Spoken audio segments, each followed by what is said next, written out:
BPCL అధికారులు 2 సంవత్సరాల క్రితం తమకు ఇచ్చిన హామీలను ఇప్పటికీ నెరవేర్చకపోవడంతో తీవ్రంగా నష్టపోతున్నామని బీపీసీఎల్ ట్రాన్స్పోర్టర్లు ఆవేదన వ్యక్తం చేశారు. నెల్లూరు జిల్లా కృష్ణపట్నం పోర్టుకు అనుబంధంగా ఉన్న బీపీసీఎల్ కంపెనీ నుంచి రీటైల్ అవుట్లెట్లకు ఆయిల్ తరలించే ట్యాంకర్లను పోర్టు రోడ్డుపై నిలిపి తమ నిరసన తెలిపారు. ఈ సందర్భంగా డ్రైవర్లు, సూపర్వైజర్లు, హెల్పర్లు తదితరులతో కలిసి ఆయిల్ ట్యాంకర్ యజమానులు మీడియాతో మాట్లాడారు. బీపీసీఎల్ కంపెనీ ప్రారంభించిన నాటి నుండి తాము తక్కువ ధరలకే ఆయిల్ ట్రాన్స్పోర్ట్ చేస్తున్నామని, నాటి పరిస్థితుల దృష్ట్యా తక్కువ ధరలకే టెండర్లు వేసినా తమకు 6 నెలల్లోపు ప్రత్యామ్నాయ రోడ్డు, గిట్టుబాటు బాడుగులు కల్పిస్తామని హామీ ఇచ్చారని చెప్పారు.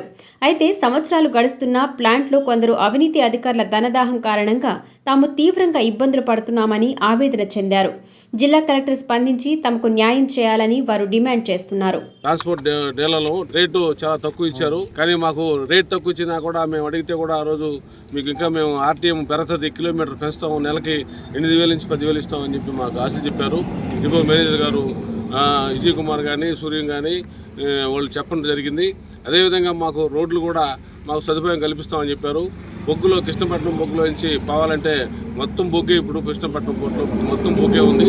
ఆ బొగ్గులో బళ్ళు పోవాలంటే ఇదే తెప్ప జరిగేది ఉంది. బండి ప్రతిరోజు ఏదో ఒక బండి కంప్లైంట్ వచ్చి కట్టబెట్లు ఇరిగిపోవటం, టైర్ పగిలిపోవటం ఇబ్బంది అయిపోతుంది.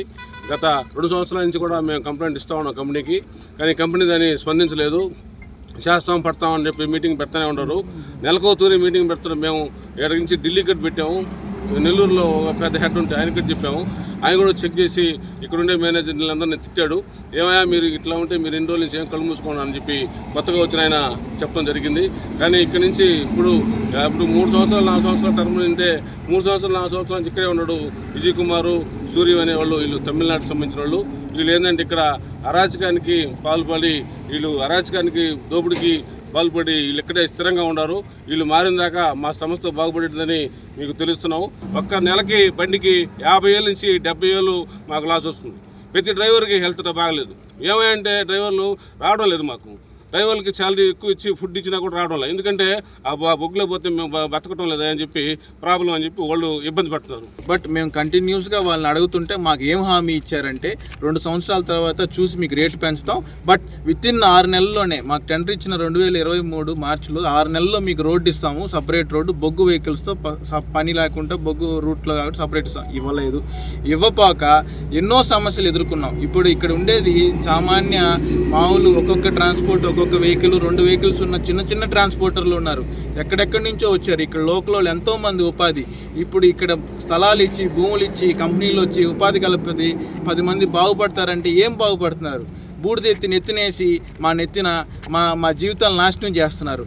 ఒక్కొక్క బండికి అన్న చెప్పినట్టు 50,000 నుంచి 70,000 తక్కువే. ఇంకొక ఆయన చెప్పినట్టు బండి ఓనరే నడుపుకుంటుంటే 30,000 దాకా వస్తుంది.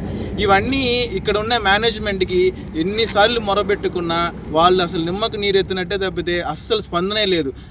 ఇవన్నీ బాధలు పడి కూడా మేము ప్రజలకి ఆయిల్ ఆపేసి సడన్గా ఇబ్బంది చేయకూడదని మేము ఇన్ని సంవత్సరాలు నడుపుతూనే ఉన్నాం. లీగల్గానే పోతూ ఉన్నాం. కలెక్టర్ గారికి కూడా నిన్న విన్నపించుకున్నాం. ఆయనకి కూడా ఈ సమస్యలు తెలియాలని చెప్పి గట్టిగానే ఒక డీటెయిల్ రిపోర్ట్ ఇచ్చాం. మేము కోరేది ఏమంటే ప్రధానమంత్రిని కానీ, పెట్రోలియం మినిస్టర్ హర్దీప్ సింగ్ గారు కానీ, మన స్టేట్ రవాణా శాఖ ప్రసాద్ రెడ్డి గారు కానీ, జిల్లా మంత్రి ఆనం రెడ్డి గారు కానీ, ముఖ్యంగా కలెక్టర్ గారు కానీ మేము కోరేది అంటే ఒక్కసారి రండి, మా బాధకు సాధకాలు చూడండి. ఇక్కడ మీకు నిజము అనిపిస్తేనే చేయండి న్యాయం.